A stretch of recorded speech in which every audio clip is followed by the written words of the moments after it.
Ito ang aking unang Pasko bilang pari. Nagdiriwang ako ng misa ng media ng gabi pagkatapos ng tanda ng kapayapaan. Sa puntong iyon, nabali ko na ang ostya at naaalala ko na ang kordero ng Diyos na inaawit ng komunidad ay medyo tumatagal. At kaya nagkaroon ako ng sandali ng tila paghinto at naaalala ko na nakatingin ako sa aking mga kamay na hawak ang ostya.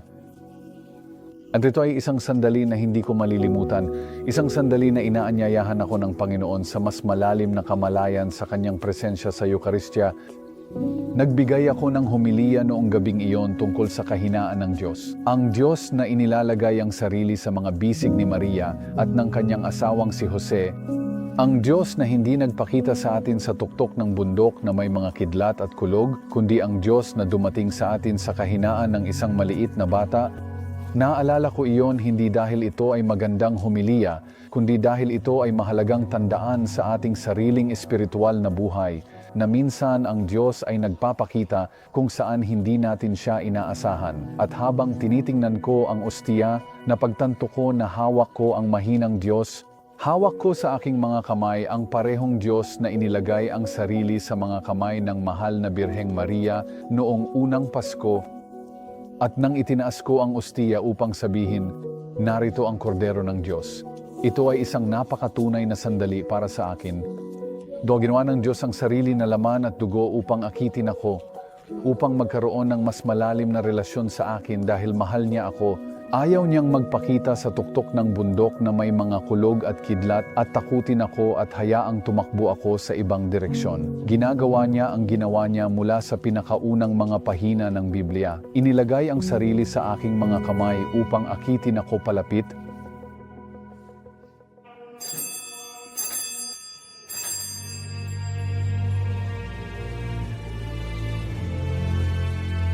Nakikilala natin sa Eucharistia ang tao, hindi proposisyon. Ang malinaw na patotoo ng banal na kasulatan ay inihahayag ng Diyos ang sarili sa atin sa pamamagitan ng pagpapakita ng presensya niya.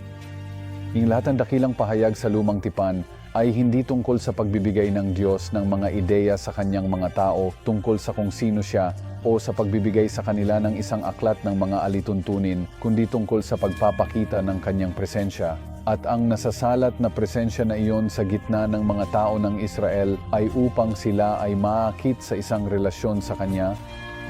Ang lahat ng mga propesiya sa Biblia, lahat ng mga pangako, lahat ng mga pahayag ay nauuwi sa ganito. Ako ay nasa inyong kalagitnaan. Ako ang magiging inyong Diyos at kayo ang magiging aking bayan. Ang doktrina ng simbahan tungkol sa tunay na presensya ni Kristo ay simpleng bunga ng pahayag na ito. Si Kristo Jesus, ang salita na nagkatawang tao, ay tiyak na Diyos na kasama natin. Siya ay pumapasok sa ating panahon, pumapasok sa ating espasyo, pumapasok sa kahinaan ng ating pagkatao, at pumapasok maging sa mas higit na kahinaan ng tinapay at alak upang tayo ay mas mailapit sa pakikipag-ugnayan sa Kanya, upang makilala siya, mahalin siya, gaya ng pagkakilala at pagmamahal niya sa atin. At habang mas lumalalim ang ating relasyon sa Panginoon, tayo ay inilalapit sa relasyon sa Ama na nagsugo sa Kanya. Ang langit ay hindi isang ideya. Ito ay isang relasyon. Ito ay pakikipag-isa sa Ama sa Anak sa pamamagitan ng Espiritu Santo.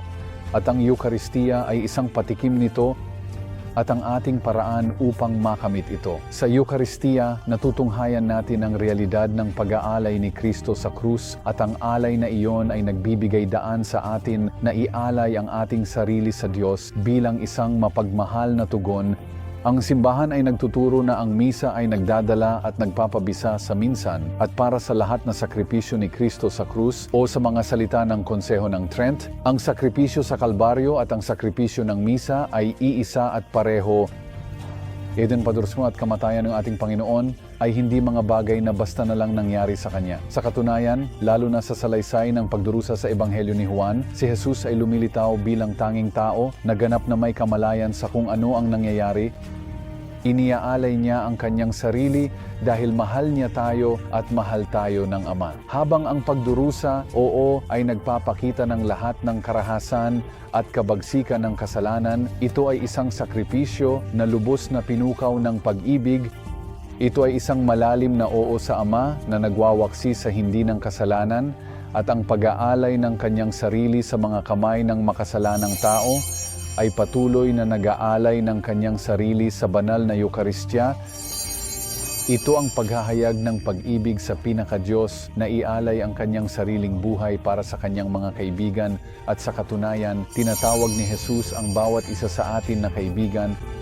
Ang sakripisyal na pag-ibig ni Kristo at ang lahat ng kapangyarihan nito ay ibinibigay sa atin para basagin ang katigasan ng ating makasalanang puso at masabi ng oo sa buhay, pakikipag-ugnayan na ninanais ng Diyos para sa atin mula pa bago ang paglikha ng mundo. Ang misa ay nagpapahayag ng pag-ibig at ang krus ni Kristo ay nakatayo sa gitna ng bawat misa bilang isang uri ng sukatan ng ating tugon ng pag-ibig.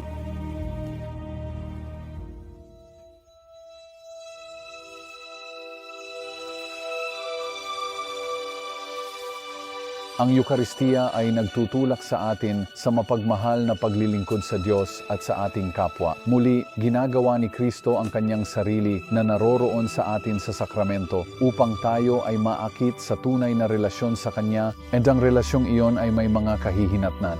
Ang Kristyanismo ay pagiging alagad. Ito ay pakikipag-ugnayan sa Diyos, pag-aaral sa Kanya, pagkilala sa Kanya, pagmamahal sa Kanya, at pagtingin sa lahat sa liwanag ng relasyong iyon.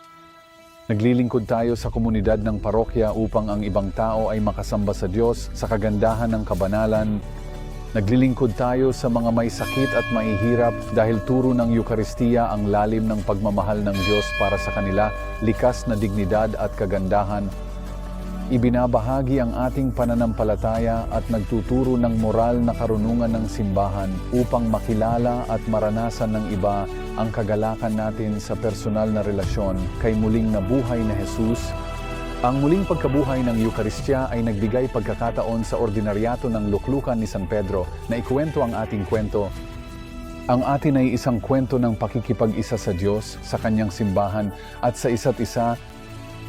Dito ay isang masayang kwento at oo, isa na hinahamon tayo araw-araw na mamuhay ng mas tunay na Kristiyanong buhay. Sa pagkukwento ng kwentong iyon, binubuksan natin ang sarili sa kung ano ang susunod pagkatapos ng mas formal na panahon ng muling pagkabuhay. Lahat tayo ay nakatakdang maging mga misyonero ng banal na Eucharistia. Sa binyag, lahat tayo ay binibigyan ng bokasyon sa paanuman upang ipahayag si Kristo na nasa ating kalagitnaan at nagbubukas ng ating mga mata at puso sa paghahati ng tinapay. Kaya't simulan na natin. Maging mga misyonero tayo ng kanyang Eucharistikong presensya dahil hindi natin masabi ang mga biyaya at kasiyahan na naghihintay kapag pinayagan natin ang Panginoon na buhayin muli ang kanyang simbahan